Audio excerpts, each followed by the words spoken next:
આજે અમે આવ્યા છીએ મિની પાવાગઢ, હું ને અમારા જીતો 2 જણા. ત્યાં મસ્ત લોકેશન છે જોવા માટે. તો અમે મિની પાવાગઢ આજે આવ્યા છીએ, તો તમને બતાવીએ મિની પાવાગઢ કે ત્યાં કેવું લોકેશન છે. તો બન્યા રહેજો અમારા વિડીયોમાં. શું કહેવું જીતુભાઈ તમારું? ઉપર ચડીએ અમે તો બધું બતાવીએ. મસ્ત જોવાનું, લોકેશન એ સારું, ઉપરથી મસ્ત દેખાય બધું. અને તારે ચોમાસું એટલે વાતાવરણ કુદરતી છે એટલે જોવાની મજા આવે છે. એટલે વિડીયો બન્યા રહેજો, આખો વિડીયો જોજો. તો આ દુકાન છે. આ દુકાને તમારે મિની પાવાગઢ આવો એટલે તમે આ દુકાનથી તમને પ્રસાદ ને બધું મળી રહે. ઉપર દુકાન નથી એટલે તમારે પ્રસાદ કે કોઈ લેવું હોય તો આ દુકાને તમને મળી રહે. ચિરાગભાઈ નામ છે અમનું. હમણાં ત્યાં આપણા દુકાને પ્રસાદ ને બધું તમને મળી રહે. અને ઉપર કાકાનું કહેવું છે કે ઉપર ચાની રહેવાની બધી સગવડ. કાકા ઉપર કઈ કઈ સગવડ? બધી જમવાનું વસ્તુ લઈ જઈ પડે, બાકી કરિયાણાનું લઈને ઉપર જવાથી તમારે ગમે એટલા માણસનું રસોડું બનાવવું હોય તો ઉપર બધી સગવડ છે. નાવા ધોવાની, સંડાસ, બાથરૂમ, ઊભું ટોયલેટ, બેઠક વાળું ઇન્ડિયન વેસ્ટર્ન ટોયલેટ, બધી સગવડ છે. કોઈ પણ જાતની તકલીફ પડે એમ નથી. પછી ચાલુ વરસાદમાં પણ તમારે જમણવાર થઈ શકે એવો શેડ બનાવેલો છે મોટો, જે 300 માણસો. ઉપર ચિલ્ડ્રન પાર્ક છે, જે બગીચા જેવું છે. ત્યાં છોકરાઓને હિંચકા, લપસાણી બધું છે. સુવિધા તો હારે જ ને ઉપર જવા માટે. આપણો મેન રસ્તો હ અને રસ્તાના બાજુમાં જ અમની દુકાન છે ચિરાગભાઈની. ત્યાં ઓનલાઈનની પણ સુવિધા હ. અને પ્રસાદી તમારે લેવી હોય તો ઉપર કોઈ દુકાન છે નહીં એટલે આ દુકાનથી પ્રસાદીને તમે લઈ શકો, લઈને ઉપર જઈ શકો. અહીંથી બસની પણ સુવિધા કરેલી છે. કઈ બસ આપણે મિની પાવાગઢ બસની પણ સુવિધા છે હોય કારણ જે બસ આવે જ છે, ડેલી સર્વિસ આવે, નાઇટ હોલ્ડ ઉપર કરે છે. એટલે બસની પણ સુવિધા, કોઈ પાલનપુર મકુદી આવતું હોય તો બસની પણ સુવિધા અહીંયા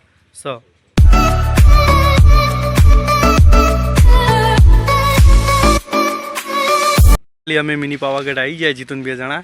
આટલાથી હવે ચડવાનો રસ્તો ચાલુ થાય.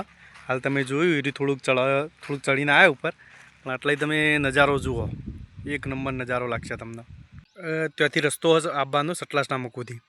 તમે સતલાસના કે અંબાજી જતા હોય ને સતલાસના કે અંબાજી મૂકવા આવ્યા હોય તો અહીંથી આ જગ્યાએ આવવું. એમાં કેવું કે હાલ વાદળછાયું વાતાવરણ એટલે જોરદાર નજારો લાગે. તમે જુઓ આ મિની પાવાગઢ. અને છે ગોમ. અમે ગોમથી હાલ આટલા ઉપર રહીએ અને અહીંથી અમારે મેના ચડવાનું ચાલુ થાય ઉપર. અહીંથી જો ઉપર મેના ચડવાનું હોય.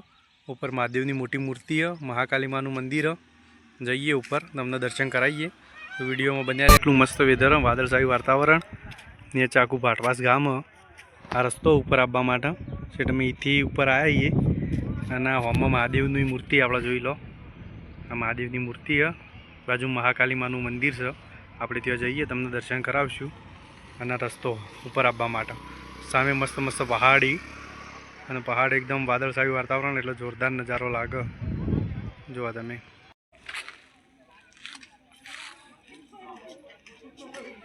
પાવાગઢ જોઈ લો. ખૂબ પબ્લિક હોય કારણ આવે ને રવિવાર રજા હોય ને એ ટાઈમે તો એકણ પગ મેળવાની જગ્યા નહીં હોતી, એટલી પબ્લિક હોય. આ સામે મહાકાલી માનું મંદિર છે. તમે જુઓ ને અત્યારે પણ પબ્લિક તો ખાસી હોય કણ. જોવા તમે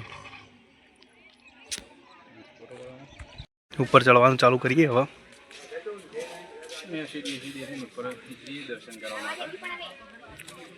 તો આ છે આપણા મહાકાલી માનું મંદિર મિની પાવાગઢ ઉપર. અને સામે આવી રીતના શંકર ભગવાનની આપણે મહાદેવની મૂર્તિ છે.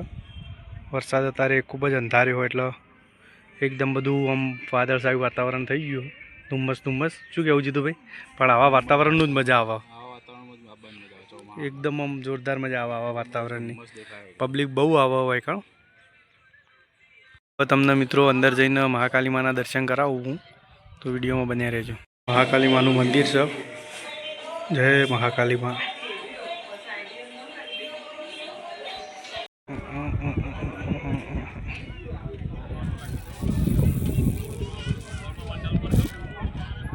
મિત્રો ઉપરથી આવું વાતાવરણ દેખાય, એકદમ કુદરતી સૌંદર્ય જેવું.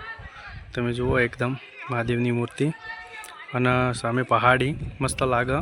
ચોમાસામાં તમે આવો તો તમને આવો માહોલ જોવા મળે હોય કાં. તમે જુઓ તો એકદમ પહાડથી વાદળો નેચો આવી ગયો એટલે પહાડને અડી રહ્યો એટલે જોરદાર નજારો લાગે. આ મહાદેવની મૂર્તિ અને અમે દર્શન કરીને જીતું 2 જણા હોય કાં આવીએ. અને નેચે એક સેલ્ફી પોઈન્ટ પણ છે, જ્યાંથી ફોટા મસ્ત પડો અહીં અમે તમને બતાવીએ. એક સેલ્ફી પોઈન્ટ છે. અને બસની સુવિધા હોય કારણ તમે આવતા હોય તો બસની પણ સુવિધા હ. અને જોઈ લો તમે આ વાતાવરણ જોઈ લો, મોસમ જોઈ લો. જીતુભાઈ શું કહેવું થાય આવા વાતાવરણનું? વાતાવરણ તો મસ્ત. આવા વાતાવરણમાં આગળ બધા નેતાઈ જાય તો મસ્ત દેખાય. એકદમ વાતાવરણ જોરદાર છે કે ના જુઓ તમે આ વાતાવરણ જુઓ ખાલી એકદમનું જોરદાર વાતાવરણ હ. આ શેડ બનાવેલો હ વરસાદમાં આવો તો આ શેડ છે તમારે જુઓ કોઈ પ્રોબ્લેમ નહીં છોકરાને રમવા માટે યાચકા બધું એવું બધું પેલી સાઈડ મિલેલું હ. અને જુઓ તમે હાલે જેટલી પબ્લિક હોય તો ભાઈ 2 જણા આવવા જઈએ એ પણ પાછળની સાઈડ સેલ્ફી પોઈન્ટ ફોટા પાડવા માટે મસ્ત જગ્યા.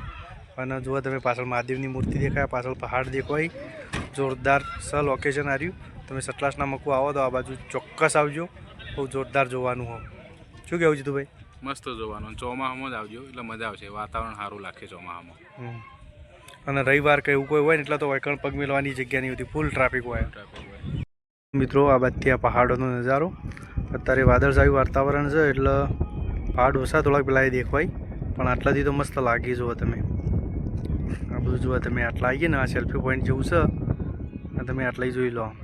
અમારા જીતુભાઈ આટલા ઊભા છે મસ્ત વાયરો આવે. જીતુભાઈ જેવો વાયરો આવે ઠંડો ઠંડો વાયરો આવે ને જોઈ લો પહાડો એના મસ્ત લાગે આવી રીતના.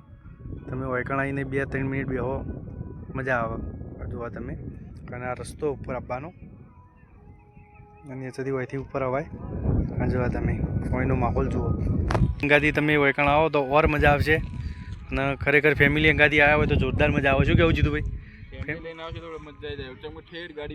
શેઠ ગાડી ઉપર આવે. આ મંદિર બાજુમાં સૌ વૈકણ તમે ફોટા પાડો રીલ્સો પણ હાચવીને પાછળ કશું છે નહીં એટલે હાચવીને ફોટા પાડવાના. બાકી ફેમિલી લઈને આવો તો વાર મજા આવે વૈકણ. અને ફેમિલી લઈને ખરેખર રજાના દિવસે કે સાદા દાડા વૈકણ અવાય. આ જોઈ લો તમે આ બધો વૈકણ કોઈનો નજારો હ. અને અમે રોડ છે અમે આવ્યા રસ્તો તો હવે અમે જીતુભાઈ બેન નેચા જઈએ અને તમે 1-2 જરૂર વૈકણ ચોક્કસ વિઝિટ કરજો.